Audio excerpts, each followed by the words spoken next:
Trumpi administratsioon võtab Iraanis suure riski ja Pekingul on Trumpias nende niinimetatud haruldaste muldmetallide näol.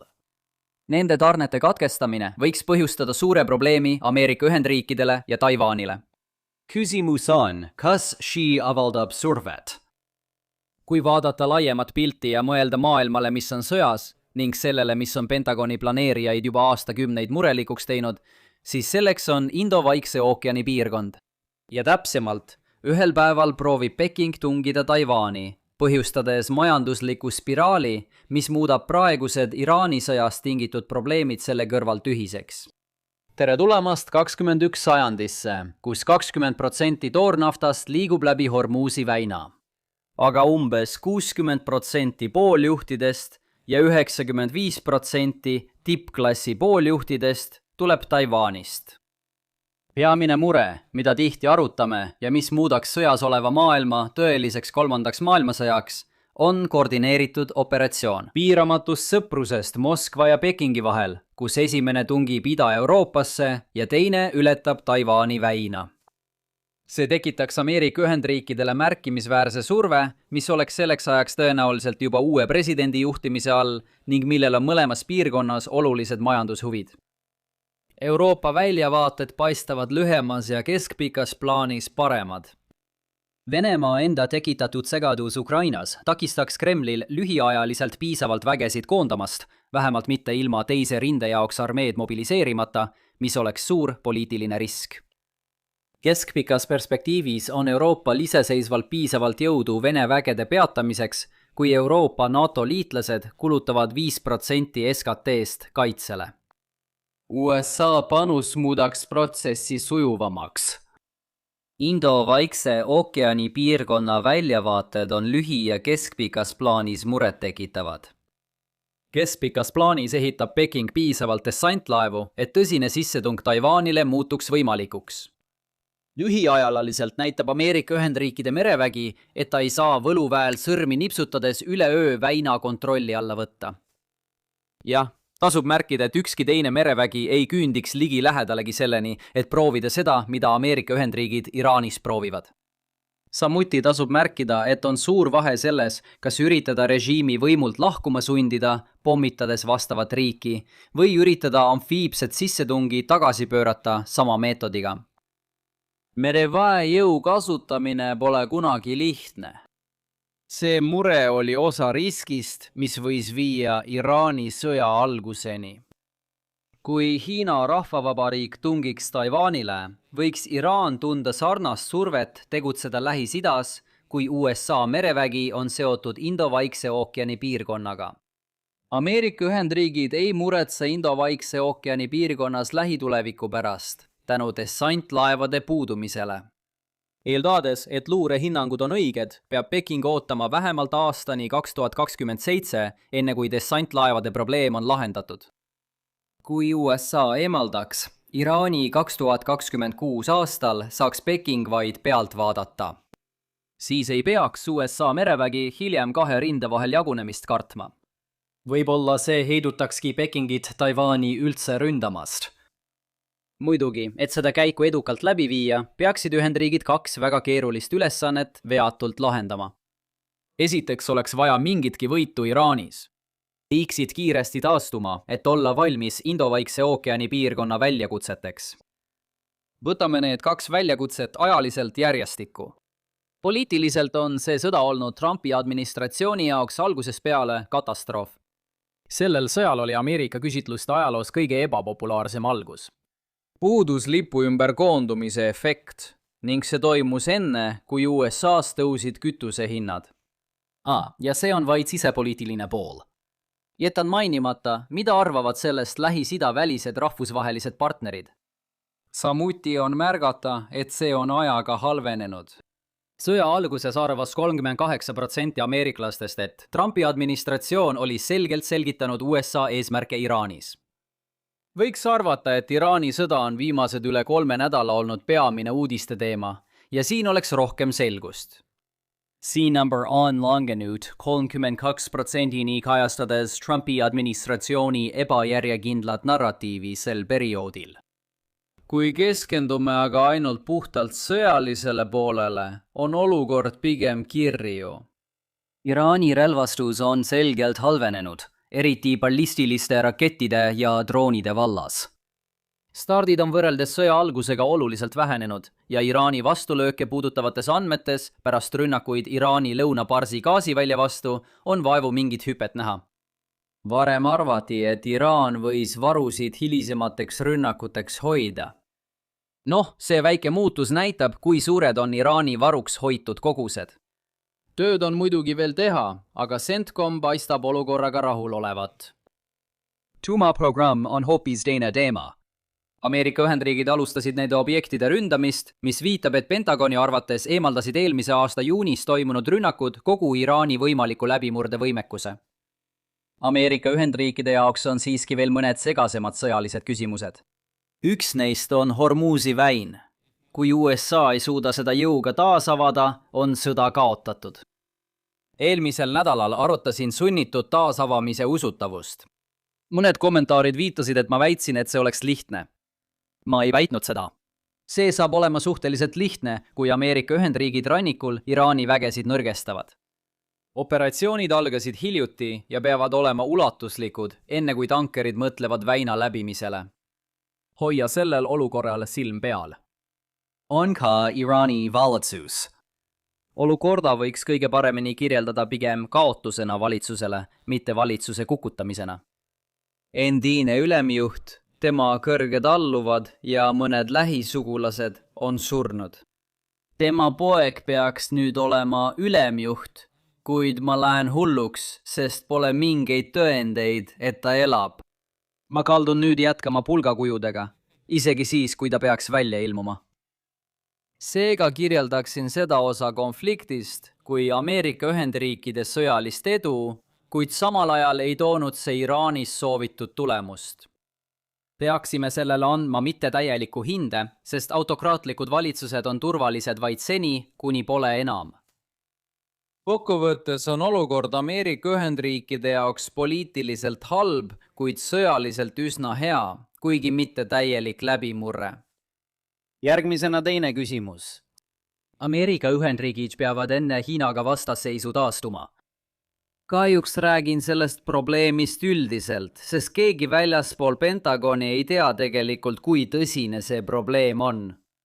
Võtame selle lihtsalt kokku nii. Olukord on halb ja pärast selle sõja jooksul kulutatud on vaja varude edasist täiendamist. Ma ei pea täiendamist rahaliseks probleemiks. Kuigi suhtumine Iraani sõtta võib olla poliitiliselt polariseerunud, on mõlemad parteid ühel meelel, et Ameerika Ühendriikidel on metallipuudus. Pealegi on probleemid Hiinaga kõige tõenäolisemad järgmise presidendi ametiajal ning paljud demokraadid näevad nõrka vabariiklikku parteid ja on elevil oma väljavaadete üle 2028 aasta valimistel. Uute varude rajamine võib osutuda probleemiks Hiina kaassüü tõttu. Ütleksin seda irooniliselt, kui see poleks Pekingi teadliku strateegia tulemus. Nagu võisite arvata, on probleem haruldaste muldmetallidega. Hiina rahvavabariigil ei pruugi olla turul monopoli, kuid tal on siiski ülekaalukas kontroll turu üle. Haruldasi muldmetalle kasutatakse peaaegu kõiges, mis tarneahelas on suure väärtusega. 10 aastat tagasi oli haruldaste muldmetallide turg väärt umbes $9 miljardit. Nüüd tüted olid väärt 7 triljonit. Ja, haruldasi muldmetalle kasutatakse kõigis USA kõrgtehnoloogilistes relvades. Näiteks tomahawkid, mida merevägi näib muret tekitava tempoga kulutavat. Survestamisstrateegia põhieeldus on see, et Peking kehtestab haruldaste muldmetallide ekspordipiirangud. Ameerika Ühendriigid ei suuda lähiaastatel varusid piisavalt täiendada. Hiina rahvavabariik tungib Taiwani ja USA peab alternatiivide puudumise tõttu seda aktsepteerima. Saad probleemi ulatust muuta, kuid põhituum ei muutu. Peking kasutab haruldasi muldmetalle survevahendina, et suurendada oma võimalusi Hiina taasühendamiseks. Jõuame video põhiosani. Kas see töötaks ja kas Peking prooviks? Haruldaste muldmetallide tootmine pole kasutamata tootmisvõimsuse küsimus. See on praeguse võimekuse küsimus. Ameerika Ühendriigid olid kunagi haruldaste muldmetallide kaubanduses juhtpositsioonil. Haruldased muldmetallid ei ole tegelikult nii haruldased, nagu tihti väidetakse. Neid leidub väikestes kogustes kõikjal maailmas. Nende prakiline haruldus tuleneb majanduslikust poolest. Pead haldama suuri kaevandusi ja jälgima räpast rafineerimisprotsessi, et midagi kasulikku saada. 1980-ndatel oli Ameerika Ühendriigid valmis neid takistusi ületama.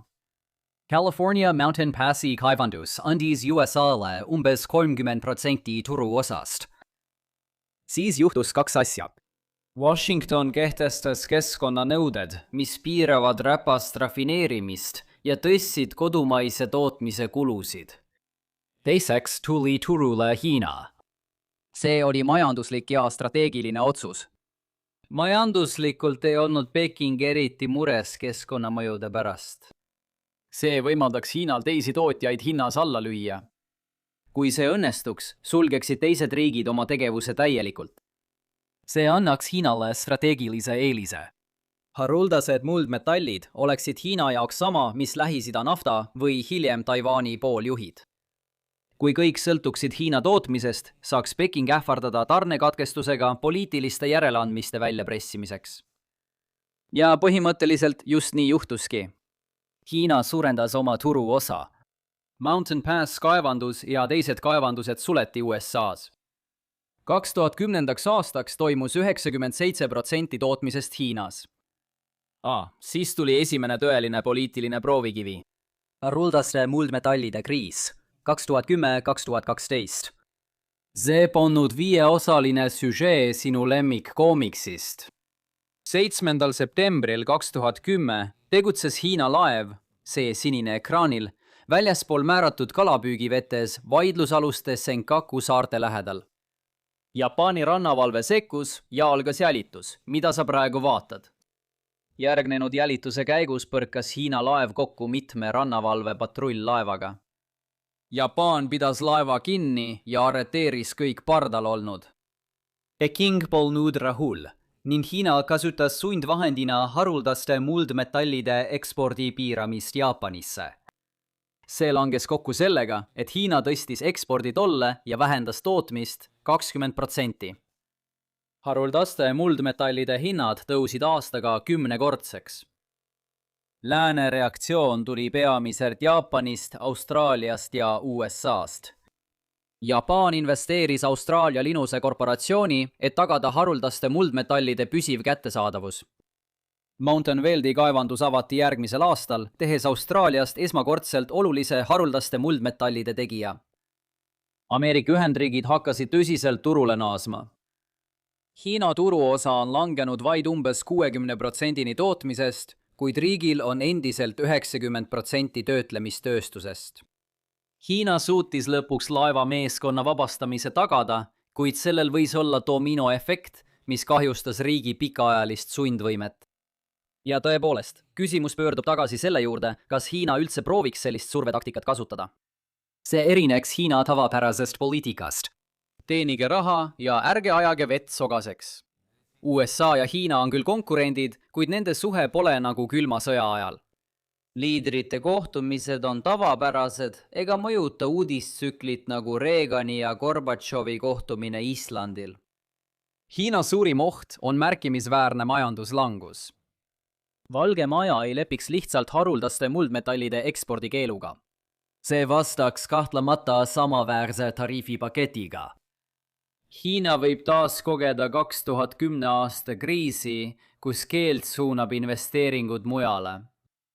2010. aasta kriis võis juba eos tänase surve ära nullida. Mountain Passi kaevandus töötab taas, sest tegevus peatati vaid paar aastakümmet tagasi ja taaskäivitamine oli seetõttu kiire. Sellel on Pentagoni hinnagarantii, mis tagab ellujäämise olenemata avaturu olukorrast. Ehkki Hiina kontrollib endiselt suuremat osa haruldaste muldmetallide töötlemisest, suudavad lääne firmad siiski sõjaväe vajadused katta. See pole võimekuse, vaid tsiviilturu valmiduse küsimus kõrgemaid hindu taluda. Ja kui Hiina alustab avatud majandussõda selge eesmärgiga väina ületada, võiks arvata, et sõjaväele vajalike ressursside eraldamiseks leiduks kaheparteiline toetus, isegi kui see oleks majanduslik katastroof. Ameerika Ühendriigid võiksid otse hankimatut importida kolmanda osapoole kaudu. Hiljuti nägime, kuidas teine riik suutis sanktsioonidest mööda hiilida. Mõelge, kui palju lihtsam oleks see suuremal riigil maailmaturul. Peking rakendaks ekspordipiiranguid kohe, kui sissetung Taiwanile oleks ette valmistatud. Kuid fuid laiemat kriisi varem esile kutsuda ei pruugi anda soovitud tulemust. Niisiis, mida oleme õppinud? Iraani sõda sunnib USA-d relvavarusid täiendama. Haruldasi muldmetalle on vaja. Hiina domineerib haruldaste muldmetallide turul. Hiina võiks soovi korral survestada USA-d ja Taiwani vastu jõulist käiku teha. Hiina 2010 aasta surve võis selle võimaluse hävitada. Ma arvan, et sellest minu poolt täna piisab 27. järjestikusel videopäeval. Enne järgmist kohtumist vaadake minu eilset küsimuste-vastuste videot Lines on Maps Extra kanalil. Kui video meeldis, vajutage meeldib nuppu, jagage ja tellige kanal. Kohtume järgmisel korral. Olge tublid!